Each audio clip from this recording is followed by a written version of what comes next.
Welcome to Just Talking About Jesus. I'm Jan Johnson, a seasoned believer who loves relationships and, just talking about Jesus. Welcome, my friends, to episode 46 of Just Talking About Jesus. I want to start out by telling you how much I appreciate each of you, that you would take time to listen to my episodes. I feel really blessed that you're on the other side of the network here. So thank you so much for that. Last week, we heard from Janessa Sablon. She was sharing her lifelong Christian beliefs, how they were challenged and deepened through her theology studies at her Christian university. And today, my guest is Vincent Krivda. He has a rich background in both theological studies and contact management. He brings a unique perspective to the table. He is also the founder of Education Directors and the author of Greatest Story Never Told, An Oral Tradition and the Development of Messages in the Book of Genesis. He offers invaluable insights into the transformative power of oral tradition in Bible studies and small group discussions. He has his Master of Arts Theological Studies from Liberty University, and he is the founder of the Education Directions, an organization that sponsors collegiate-level research associate and research assistant programs not otherwise available to non-traditional students.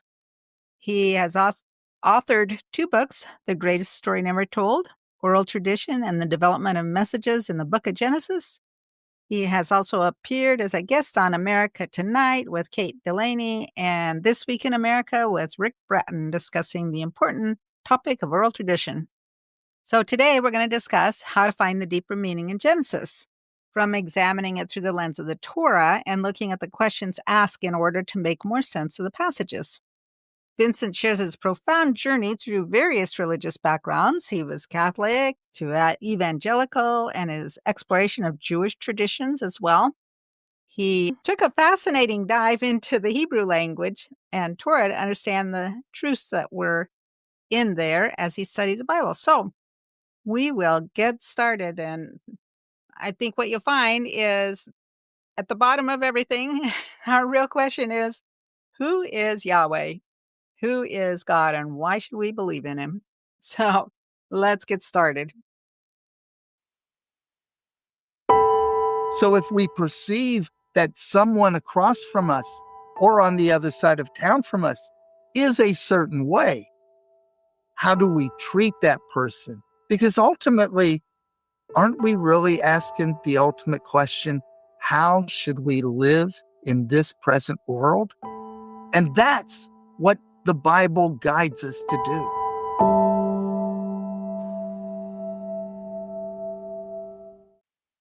Well, my guest today is Vincent Krivda. Welcome, Vincent. Dan, thank you for having me. I appreciate the invitation. I look forward to meeting with you and your audience. Yeah, this is going to be fun. And this is going to be maybe a little deeper than some of the conversations I've had too, but Okay. yeah, so let's go.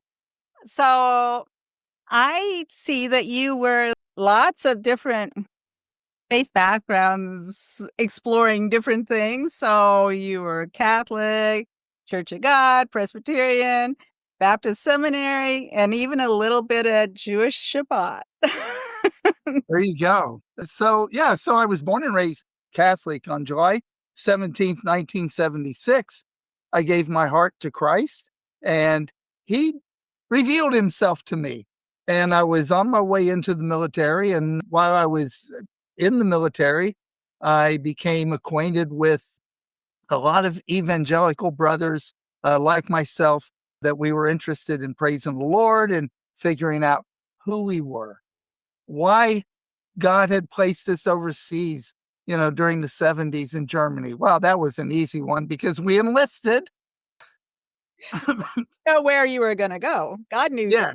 Oh. But, so after that, I attended Lee University, which is a Church of God school. I married the girl of my dreams, Cody Sanchez. I met her on August 28th, 1980, on the second step of the south exit out of the Lee University Student Center. And that moment changed my life as much as God changing my life on July 17th, 4 years earlier. A And divine encounter. yes. So, during those years, I I began to work obviously after school, and I would read the Bible every day. And I was curious, why were some of the sermons not as interesting to me as the stories that I was reading in the Bible? So somewhere around the age of 50, I thought, you know what? I've got to go into a seminary program and figure out what's missing, because I thought like I could have something to offer, but I just didn't know. I didn't want it to be the same old thing. And instead of taking seminary Hebrew, I thought, why not go to a Jewish synagogue and sign up for Hebrew Torah studies and Hebrew classes, which I did for years, and about 10 years or more. And just to study not just the language, because I don't speak it, but I read the Hebrew Torah. But look at the way the rabbis talk about the stories in the Old Testament, or, what I call Tanakh. I don't like calling it the Old Testament, because if you have a old bicycle and it's in the garage and you also have a new bicycle, you don't go for the old bicycle all that much. You know, what I was really looking for was that question: what are the eternal truths that are contained in the Torah that appeal to Christians today? What are these stories? And as I began to read in the original Hebrew language, by the way, Hebrew is a consonantal language, which means there's no vowels. The vowels were added. And by the way, also, it was a language that was really developed in the 7th or 8th century BCE. We know about 600 years after Moses lived. So it was a much later language. And the vowels were added so that it would preserve the way the story sounded. And for me, that was fascinating, because what I wanted to do and what I like to do is, when I read it, I don't read the Torah as an instruction or a compliance manual. I listen for the messages that are inside the questions contained. And so when I wrote my first book, The Greatest Story Never Told, it was really just introducing oral tradition. What is oral tradition? How did it come about? And then when I wrote the second book, A Pharaoh's Power, historical fiction in the Bible, I didn't, well, I wanted to ask that deeper question: are there messages in in the book of Exodus that really would appeal to people today? And Jan, I did what I didn't really want to do. I didn't want to go in and look at 3,000 years of pharaohs, but I had to. So I did a deep dive into 3,000 years of pharaohs and ultimately asked the question: what do we know about Pharaoh that helps us understand the book of Exodus? And I think I latched on to an important key that we often overlook. For example, there was more than once where there were multiple pharaohs who operated at the same time in Egypt. Now I'm going to give you a little time period that is probably around the time period of Moses, for example, 1550 BCE. In the north, in the Goshen region, you have a pharaoh who is a bearded Asiatic Semitic that nobody in the South liked, but he had the power. Now, in the South, about 300 miles south in the area of Thebes, the traditional regnal pharaoh was there, but he didn't have much power.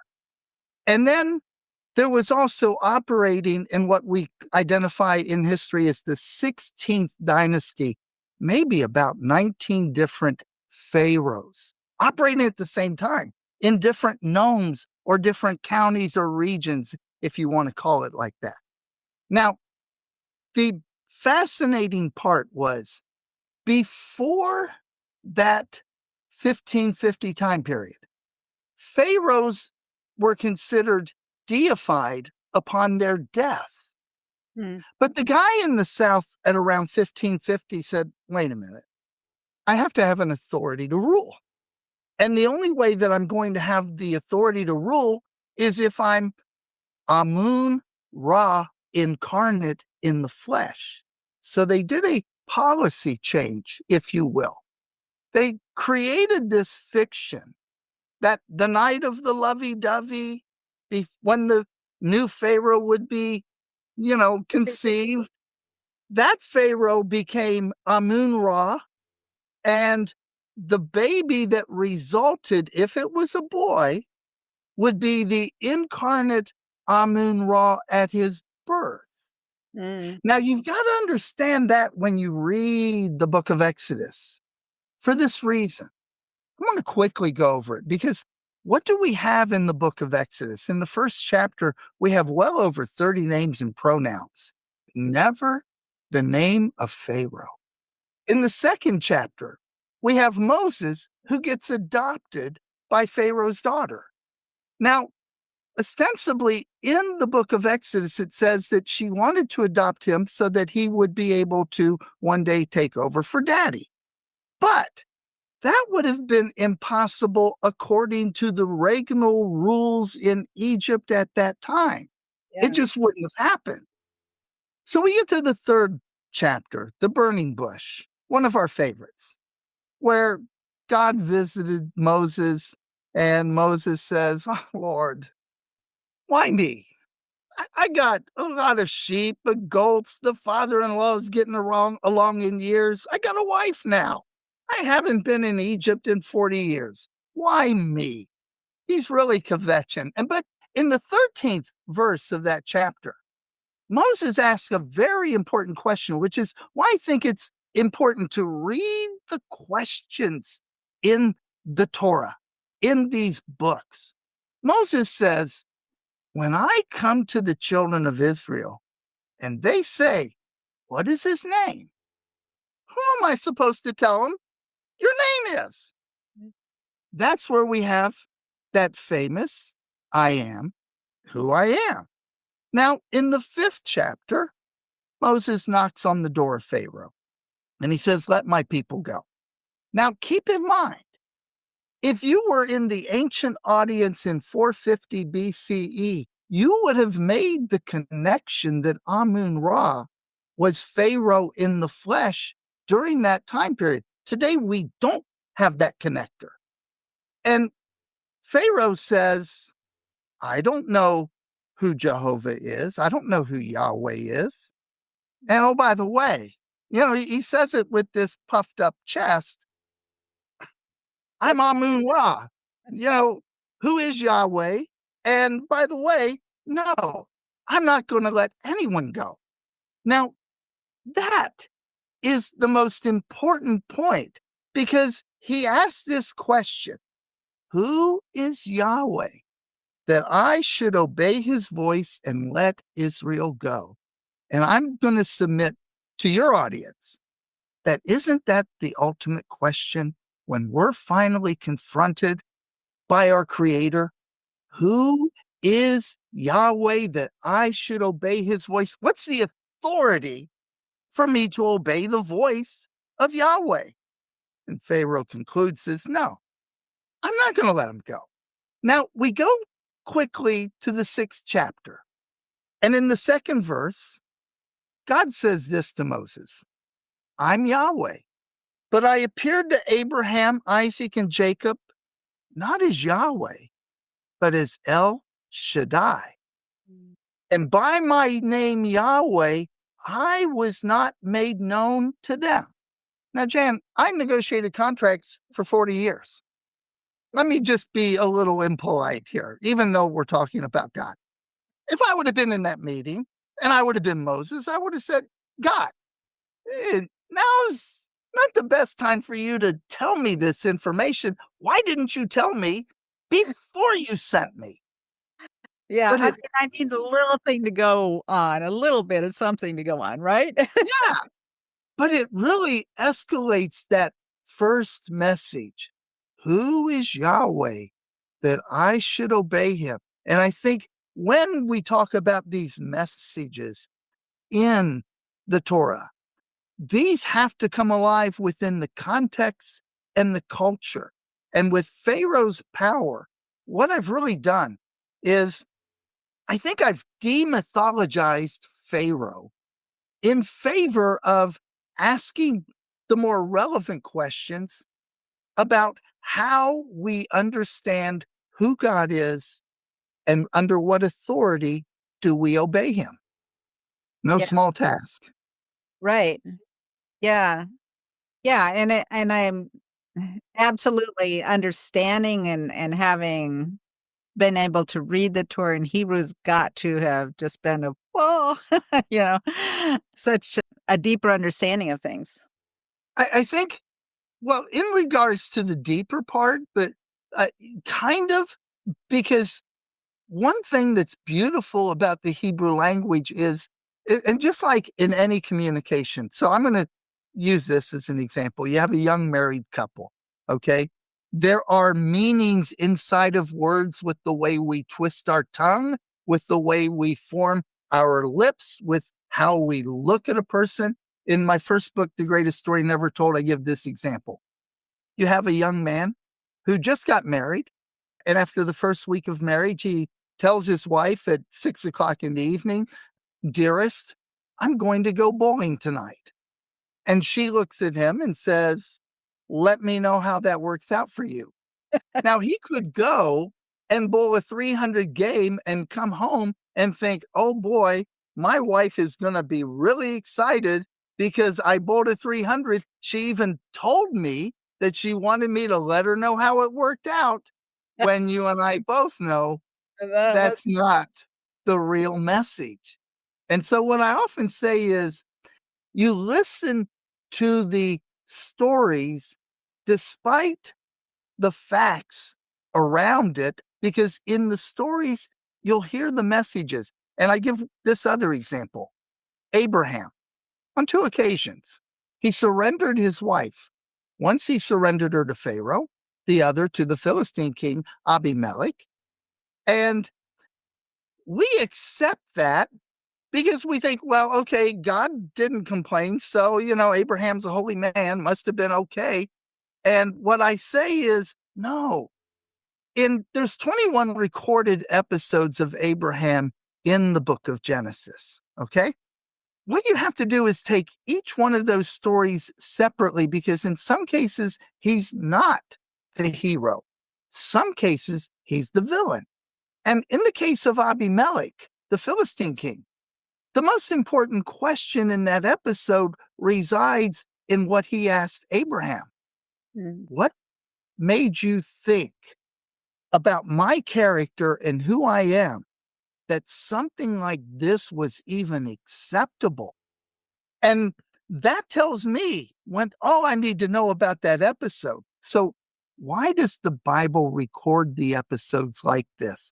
I think because what we have to really begin to explore is to read these stories and then ask these important questions. Maybe the important questions with Abraham are, what role do we have to protect our wives? What role do we have to make sure that there's safety and that there's provision and that there's love and that there's care? Well, the giveaway, I think, was when Abraham said, "Hey, tell him you're my sister in order for me to live." Now, if you're 5 or 6 or 7 years old and you're sitting around the table 450 BCE and your favorite uncle is telling this story, you're going to say, "Wait a minute. Is that right? Is that what we should do?" And then everybody would discuss this so that we could come to what the moral lesson and meaning was. Because keep in mind, they didn't have it in a written format. This was the oral tradition. And I think that this is how stories evolved. mm. I started reading through the Bible again with a friend this time.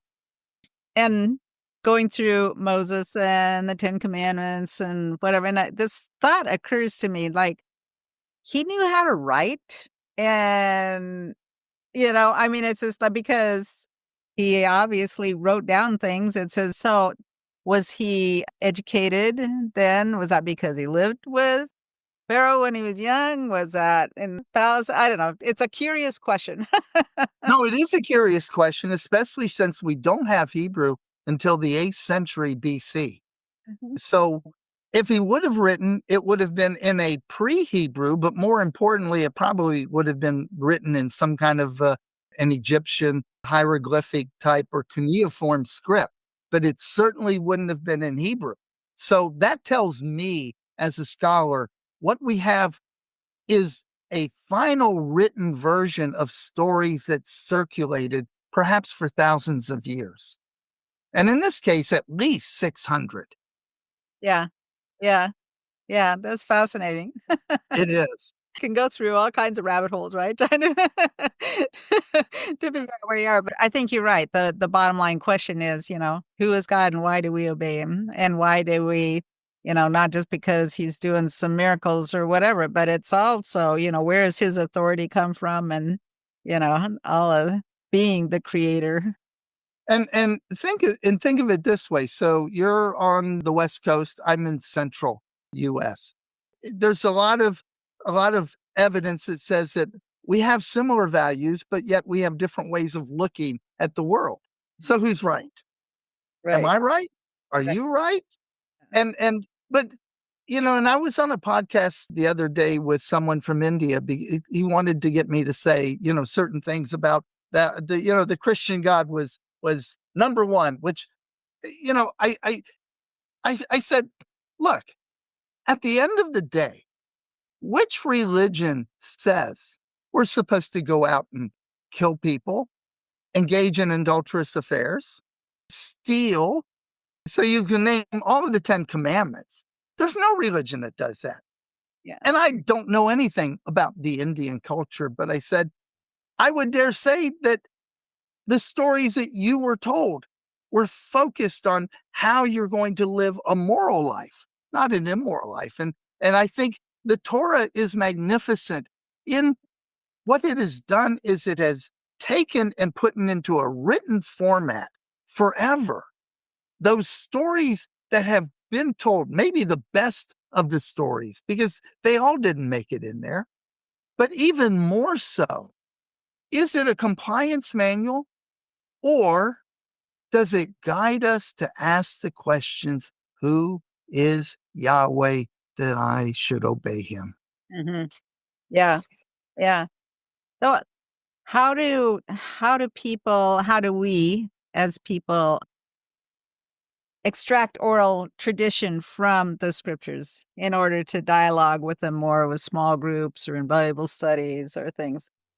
So, a very good question. So, in my book, and the greatest story never told, I break out all 21 episodes of Abraham. So I don't think that you can say we're going to read all of them together. I think that they're all separate, but you look for the questions that are in those episodes because the Torah has the questions. And one of the questions, like for example, with Abimelech in the 20th chapter of Genesis, what about my character told you Yeah. that this is something that would be acceptable? So we open up a discussion in Sunday school, if you will, or a women's Bible group. We have coffee, we have donuts, and we ask that very type of question. What about our character tells people who we are? Mhm. How do we portray the righteousness that we know is inside of us? Does it always portray? Because there obviously was something that Abimelech wasn't doing. Or perhaps Abraham perceived in his bias that Abimelech was a certain way. So if we perceive that someone across from us or on the other side of town from us is a certain way, how do we treat that person? Because ultimately, aren't we really asking the ultimate question? How should we live in this present world? And that's what the Bible guides us to do. And isn't that what most of the Old Testament was, going into when the Israelites are going into the lands and whatever, you're supposed to act a certain way so that everyone around you knows that you're different. Yeah. And not in a bad way. And not in a bad way. Yeah. So I often say, despite the story, forget the story that you're reading, but look for the questions because they're there. Trust me, they are there. And when you isolate into that question and you let it explode inside of the story becomes more profound. And it's like this. I think you and I are of the same age where a certain point in time, we would turn on the TV on Sunday night in order to watch Murder, She Wrote. But it was never about the murder, was it? It was always about how the situation was resolved. And so rather than look in the book of Exodus for an exodus, break it up into different segments and look and ask yourself what the questions, because they do have question marks, and then say, aha, how is this question relevant to the story? And when you discuss it in a group, it I think it makes these elements much more relatable. Yeah. Yeah. It is. It's just, I think that's just interesting to hear people's perspectives on things or what they know and how things are going to be for that. Yes. So tell me, what are your thoughts about our unchurched friends and neighbors, about what they say Christianity is about or what they think it is and whatever? And how could we use storytelling more to be able to connect with them? So very good question because, is there a course correction, if you will? Look, Mm, what do we do on Sunday morning? We wake up, we brush our hair, take our showers, eat our breakfast, we rush off to church, and then we sit in a pew, we sing a song, and then the pastor tells us the sermon, and he tells us what the Bible means, and then we shake people's hands, and then we go home, and that for us, that is what our neighbors are seeing. mhm. Are our neighbors seeing the freshness, the dynamics that would be of interest to them? And sometimes it's not just in the worship service, it's in those outreaches that we have that where we form bonds because some churches make innovations with these small group activities. Excuse me. But I think what we've got to do is look at how we transform the small group activities from teaching to discussions. Because, look, I'm a teacher. Students don't listen, you know?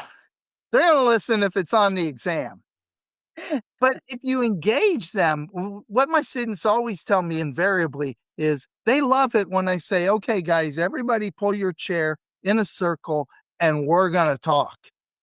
I'm I'm obviously, manipulating the situation because I'm teaching a point, but we've got to hear from our neighbors, you know?